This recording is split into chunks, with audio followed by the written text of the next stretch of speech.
Have you ever noticed that your symptoms get worse when you're angry?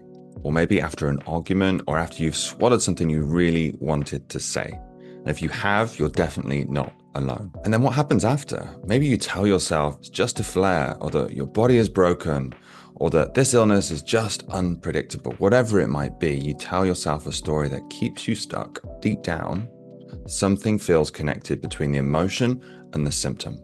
In this video, we're going to talk about anger, the suppression of anger, and how we can use EFT tapping to work with that emotion so that you don't feel it as strongly.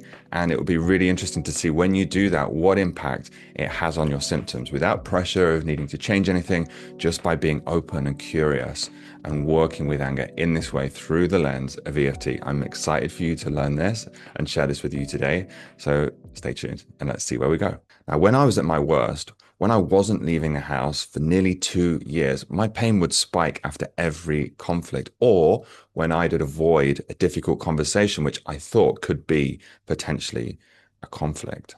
So my fatigue would completely wipe me out after I'd people please. My anxiety would explode after I'd say, I'm fine, when I really wasn't. No one was talking about that. So in this video, I want to talk about anger, not in a dramatic way, not in a you're doing this wrong kind of way, but just in a very honest way through the lens of my own story and the clients that I work with. And I want to share how I have used emotional work for me and my clients, especially through the lens of EFT tapping to calm anger, and then noticed a real reduction in symptoms like pain, anxiety, tightness, or even fatigue. This isn't about saying every symptom is caused by an emotion. I get that. But it is about exploring how working with an emotion can shift the way symptoms present in your body. Because that changed everything for me. And it might change everything for you too. Now, before we go on any further, my name's Dan, and I was diagnosed with FND, ME/CFS, fibromyalgia, chronic anxiety, and long COVID. I had carers coming twice a day. I didn't leave the house for 2 years, and I genuinely felt like a failure. I thought that I was just doing life wrong. And I lived in constant fear of flares. If I did too much, I'd crash. If I spoke up, I'd flare. If I tried to work too much, I'd flare. I was doing all the brain retraining. I was thinking positively and I was visualizing healing, and yet my body still felt stuck. And I was telling myself this story that I wasn't allowed to be angry. And so I kept it inside and it festered. And I was the good one, right? The understanding one, the grateful one, the one who didn't want to be difficult, put everybody's needs above my own. Maybe you've been that person too, right? Maybe you're saying it's all fine when it really isn't. The one who doesn't want to rock the boat, that causes stir, the one who doesn't want to, I don't know, seem dramatic or ungrateful or too much. And a lot of us with chronic symptoms are very good at coping. We're very good at masking, pushing through, very good at being strong, but we're not always very good at feeling. And so often on this journey, it's not about feeling better, it's about getting better at feeling. But I didn't want to burden anyone. I didn't want to lose support. I didn't want people to think I wasn't trying hard enough to get better. And if I'm really honest, I didn't want to admit that I was angry. I didn't know how to show it. Didn't want to admit that I was angry at how I'd been treated, angry at how I'd been left alone, angry at my body, angry at myself. Maybe you felt that too. But anger doesn't disappear just because we don't express it. It goes somewhere, it lives somewhere, it hides out in our bodies. And when you don't feel safe expressing it outwardly, it turns inward. Sometimes our body ends up carrying what our voice never released. So when it says it's just a flare, it's fine, I gently wonder, well, what happened emotionally in the hours or days before that? Brain retraining helped me interrupt my catastrophic thinking. It really helped me calm spirals, but it didn't ask me what I was suppressing. You can say I'm safe 100 times, but if you don't feel safe expressing anger, your body doesn't feel safe. And it's not just about changing your thoughts, it's about feeling what's underneath them.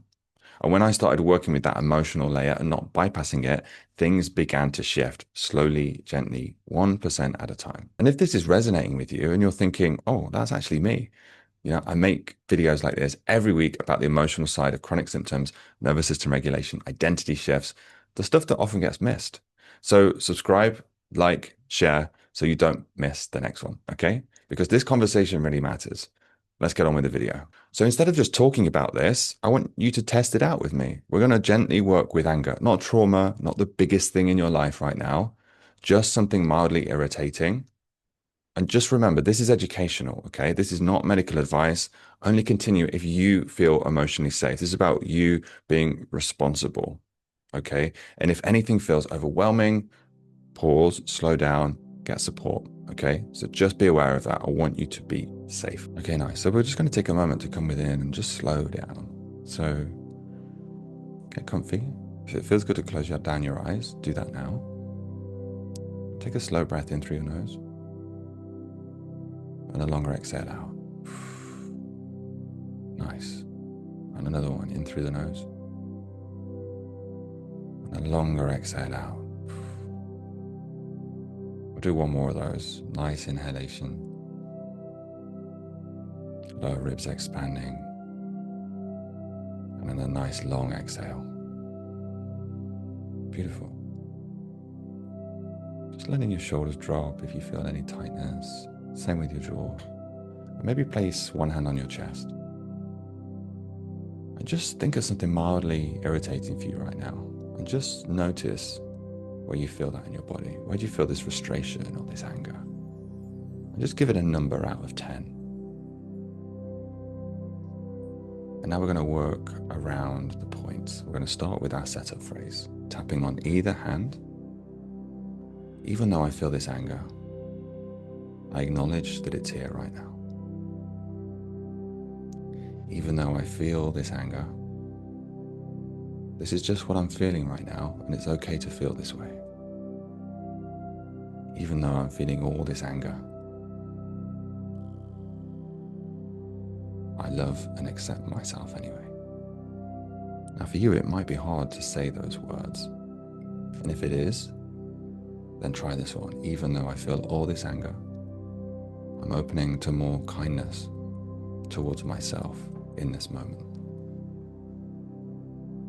Even though there's all this anger, I acknowledge that it's here.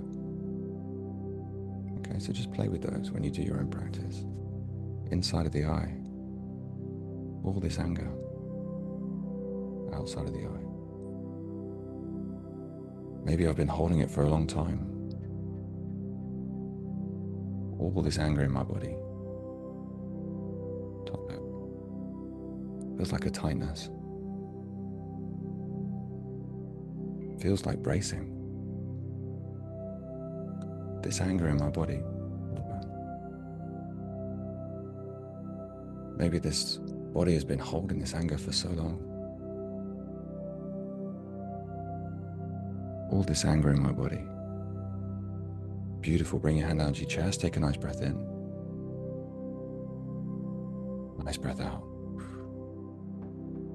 Just check in. How's the anger now? Is it the same? Is it shifted? Check back in with that number. We're not willing it to get to 0. We're just noticing. Did something move? Did something shift? For years, my body felt like it was attacking me. Right? But what if it was protecting me? You know, what if symptoms aren't punishment? They're actually protection. And so with that in mind, let's go a little deeper and do another round.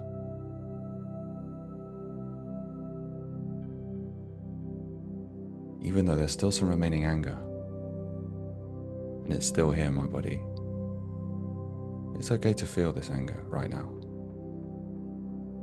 Even though there's all this anger, I'm open to more compassion towards myself. Maybe I'm angry about how I've been treated. Maybe I'm angry at myself.